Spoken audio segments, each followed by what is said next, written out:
एक मित्र के पुत्री की शादी के सिलसिले में रांची जाने का अवसर आया। सुबह जल्दी में ही उठकर हमने जाने की तैयारी की और देवघर से रांची की हमारी यात्रा शुरू होती है। अब चूँकि सड़क मार्ग से जाना था इसलिए उत्साह भी कुछ ज़्यादा ही था। तो इस प्रकार बस यूँ समझिए कि देहात की कोई कच्ची सी सड़क हो, हम चल पड़े।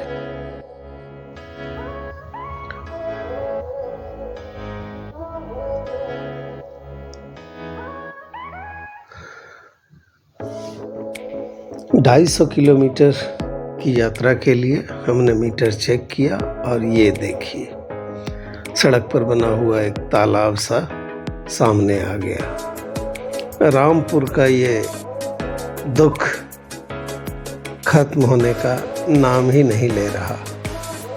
सभी जगह सड़कें बन रही हैं, परंतु देवघर के इस मोहल्ले के सड़क की किस्मत बदलती नहीं।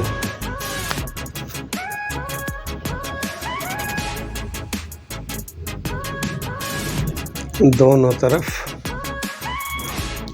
पानी निकलने के रास्तों पर मकान बना दिए गए और उनके अपशिष्ट जल की निकासी की कोई व्यवस्था नहीं, और वो सड़क पर इसी तरह नरक का दृश्य उपस्थित करता रहता है। चलिए, चाहे जैसी भी हो स्थिति, गुजरना पड़ता है।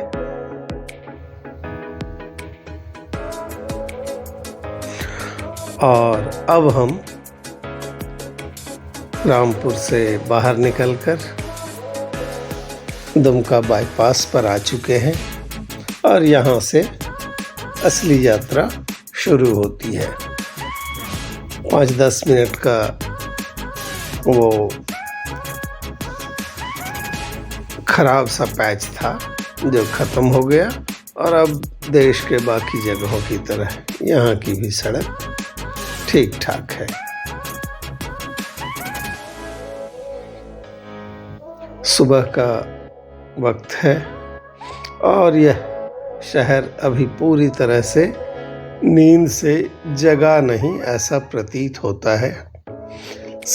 खाली सड़क इसकी गवाह है और ये फ्लाईओवर जो कि रेलवे क्रॉसिंग की बाध्यता को समाप्त करता है, उसके जरिए हम सत्संग नगर पहुंचने वाले हैं।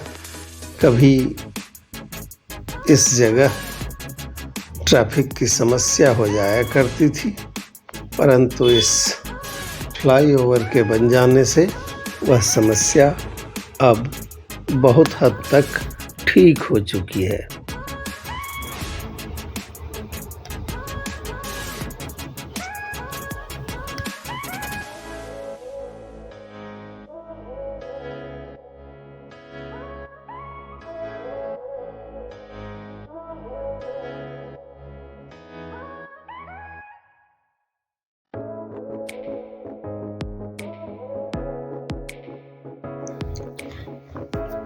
सत्संग नगर को पार करते हुए अब हम रोहिणी रेलवे क्रॉसिंग के पास खड़े हैं। यहाँ पर शायद किसी ट्रेन को गुजरना है। ये वाली क्रॉसिंग अभी तक मैनुअल ही है और उस पर से तुर रहा ये कि एक ट्रेन जा चुकी है और अब दूसरी का इंतज़ार हो रहा है। कुछ दिनों में जब बगल का फ्लाईओवर जो कि निर्माणाधीन है बन जाएगा तो फिर इस जाम से भी छुटकारा मिल जाएगा। और अब आगे की सड़क आप देख सकते हैं, बहुत ही स्मूथ है। आगे आने वाला स्थान देवघर के लिए बहुत ही गौरवपूर्ण स्थान रखता है और यह है देवघर एम्स के विस्तारीकरण की जो योजना मौजूदा सरकार ने चलाया है उसमें यहाँ की बारी आई है।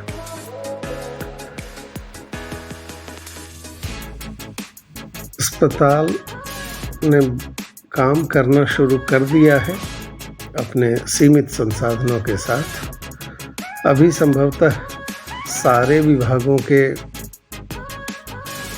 रोगियों का उपचार तो यहाँ नहीं किया जा सकता है, परंतु शिक्षण कार्य शुरू हो चुका है और एम्स नाम की ही महत्ता इस तरह है कि भीड़ अभी से उमड़ पड़ रही है लोगों की।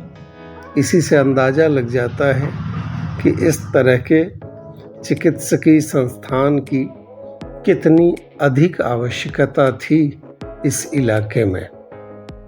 आगे आने वाले समय में उम्मीद करते हैं कि इसका भी स्थान और रुतबा दिल्ली के एम्स की तर्ज पर ही काफ़ी विश्वसनीय हो। ये रहा इसका मेन गेट और यहाँ पर सड़क भी अच्छी है। दोनों तरफ पेड़ों की श्रृंखला है। इस जगह मरीजों के लिए खान पान की व्यवस्था भी है, बस साधारण सी। और अब हम देवीपुर होते हुए अपने रास्ते पर बढ़ते चले जा रहे हैं।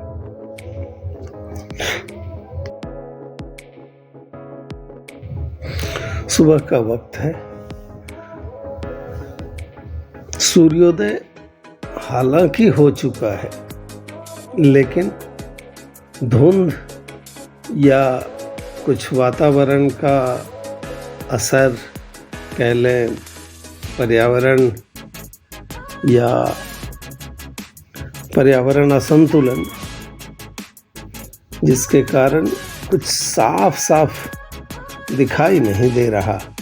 गर्मियों में वो जो सुबह की चमक होती है धूप की, वो अभी नदारद है। शायद ठंड का मौसम शुरू हो चुका है, इस वजह से कुहासा जैसा तो नहीं लग रहा, परंतु धूप बेजान सी लग रही है। तो इस रास्ते पर हम बढ़ते चले जा रहे हैं और आगे जाकर हमें ये देखिए सूर्य भगवान के दर्शन, थोड़े मटमैले से, परंतु रात को दिन में तब्दील करने की ताकत तो सूर्य की ही होती है। और ये किनारे लगे वन जो कि लगते कम हैं, उजड़ ज़्यादा जाते हैं। ये झाड़ियाँ पेड़ बनने से पहले ही लोगों द्वारा काट ली जाती हैं। हमने कई बार इन्हें लगते और उजड़ते देखा है। कभी सघन वन के रूप में इन्हें तब्दील नहीं होने दिया जाता, परंतु सड़क पर दृश्य अच्छा लगता है पेड़ों के कारण।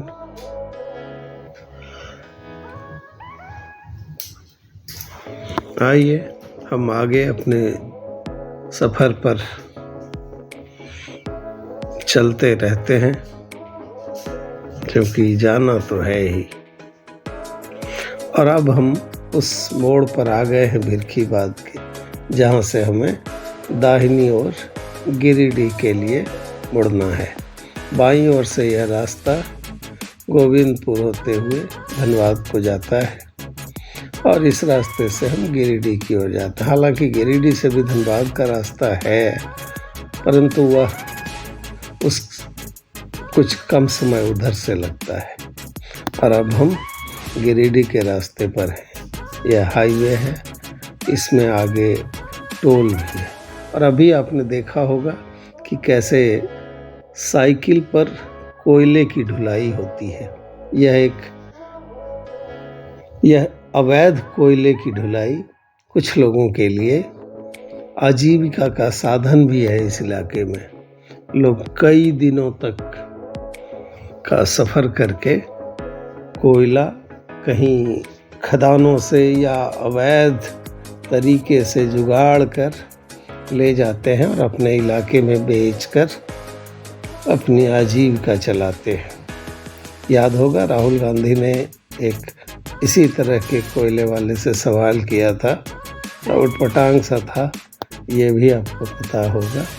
परंतु है, पहले ये सिर्फ साइकिल से पर लाद कर पैदल जाया करते थे। आजकल देखने में आ रहा है कि साथ में एक मोटरसाइकिल सवार होता है जो पैरों से इसे धक्का लगाते हुए जल्दी पहुंचाने की कोशिश करता है। हमने अमेजन एक्सिस का फास्टैग नया लिया है तो थोड़ी उत्कंठा है कि कितने स्मूथ तरीके से यह टोल पर काम करेगा। आगे हमें टोल चुकाना है, उसका नोटिस आ चुका है। अब देखते हैं कि यह ठीक से काम करता भी है या नहीं, क्योंकि जब कभी मैंने देखा ऐप पर, परिवहन पर, तो फास्टैग उसमें दिखाई नहीं देता डिटेल या उसकी वैलिडिटी। ये हम पहुंचने वाले हैं। हालांकि इस पर लिखा था 20 रुपया बोर्ड पर, परंतु कुछ बढ़ाया गया था टोल। याद होगा चुनावों के बाद एक अफवाह चली थी कि टोल बढ़ा दिया गया, तो यहाँ पर भी 20 के बदले हमारे 25 रुपये कटे। परंतु टैग ने हमारा बखूबी बिल्कुल हैसल फ्री काम किया है, जरा सी भी दिक्कत नहीं हुई। तो चलिए, अब ये टैग लेने वाला काम सफल हो गया। अब हम गिरिडीह के नज़दीक पहुंच चुके हैं। गिरिडीह जिसकी कभी तूती बोलती थी जब अबरख की खदानों का दौर था, जब माइका माइनिंग हुआ करता था, यह शहर बेहद ही उन्नत और चर्चा में रहने वाला था। परंतु उसके बाद से कोयले के गुबार में ढका पुता हुआ सा यह शहर रहता है, कुछ बेरौनक सा।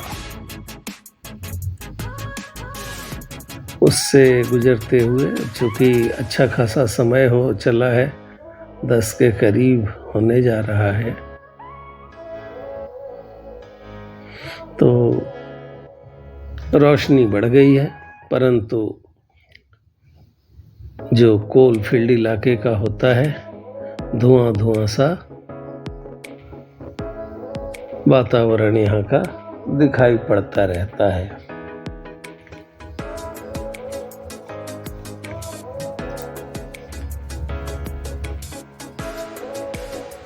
अब इस शहर में हम तेज गति से तो नहीं चल सकते। अलसाया सा शहर और हमारी धीमी सी गति। हम गिरिडीह से आगे निकल चुके हैं और यह जैन धर्मावलंबियों का कोई उभरता सा तीर्थ स्थान दिख रहा है। आगे आने वाले दिनों में जिस तरह इसके भवन का शिल्प और आकार लग रहा है, आने वाले दिनों में यह एक मशहूर ख्यातिलब्ध तीर्थस्थल जैन धर्मावलंबियों का बन जाएगा, इसमें कहीं कोई शक नहीं। यह बराकर नदी है। इसके दूसरी तरफ ट्रक में बालू की लदान जारी है और बालू नदियों से उठ जाने के कारण अब सिर्फ पत्थर और कीचड़ ही बचा दिखाई पड़ता है। अब हम पार कर चुके हैं। आगे चाय की तलब हुई तो एक छोटा सा हम यहाँ पर विराम लेते हैं। इस ढाबे में हमने चाय पी, जो चाय कम दूध का कप ज़्यादा लग रहा था। या तो चाय पत्ती बेअसर थी या कम थी, या बनाने वाले ने हमारे ऊपर मेहरबानी करके दूध की मात्रा अधिक रखी थी।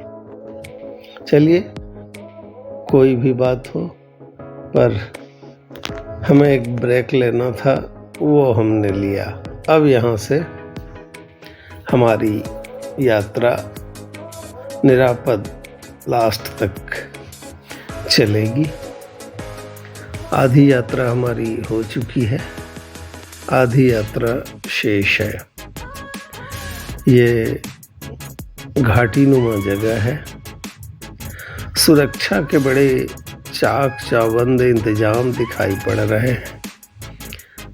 जगह जगह पुलिस के जवान दिखाई पड़ रहे हैं। पता नहीं यह नक्सलवाद प्रभावित क्षेत्र होने के कारण है या अभी कल ही जो चुनाव खत्म हुए उसके सिलसिले में यह सुरक्षा बलों की प्रतिनियुक्ति है। और ये देखिए, ये best part of the journey, Sikidiri घाटी। हमें तो बस समझिए कि मनाली के रास्ते का पूर्वाभ्यास हो गया। यहाँ पर यह जल विद्युत परियोजना है यहाँ पर, और जो सड़क नूडल्स की शक्ल वाली होती है वो यहाँ पर हमें देखने को मिली। अगर पहले पता होता कि इस तरह के सड़क पर ड्राइव करना होगा तो शायद मैं निर्णय लेने में हिचकिचाता, परंतु अब ये आ गया तो बेहद उत्तेजना से भर गया हूँ। इस तरह से हम अपने मुकाम पर पहुँच गए, हमारा आश्रय स्थल जहाँ की हम ठहरे थे। कुछ समय बचा तो हम ये बड़ा तालाब, या जिसे रांची लेक कहते हैं गूगल पर, वैसे यहाँ के लोग रांची लेक नहीं बड़का तालाब से इसे जानते हैं। यहाँ पर विवेकानंद की मूर्ति स्थापित हुई है। संभवतः इसका उद्घाटन जनवरी माह में होने जा रहा है। अगर इसे मेंटेन किया गया तो आगे आने वाले दिनों में यह एक दर्शनीय स्थल होगा। और फिर शादी के इंतजाम, जिसमें गुजरे हमारे समय खाते पीते और एंजॉय करते हुए। बारात का इंतज़ार हो रहा है, बाहर बैंड बाजा बज रहा है, समझ ही सकते हैं, नागिन डांस भी हो रहा है।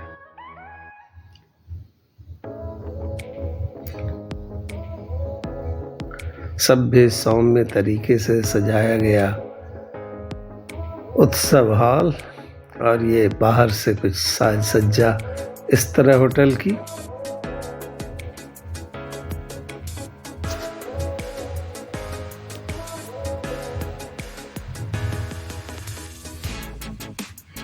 रात में दृश्य कुछ इस प्रकार।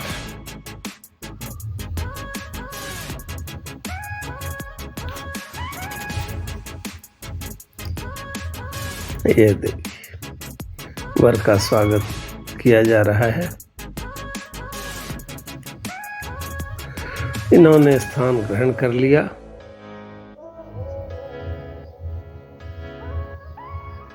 कुछ लोगों ने स्नैक्स, ये पगड़ी वाले लोग बारात तरफ के हैं, और अब वधू का आगमन होता है।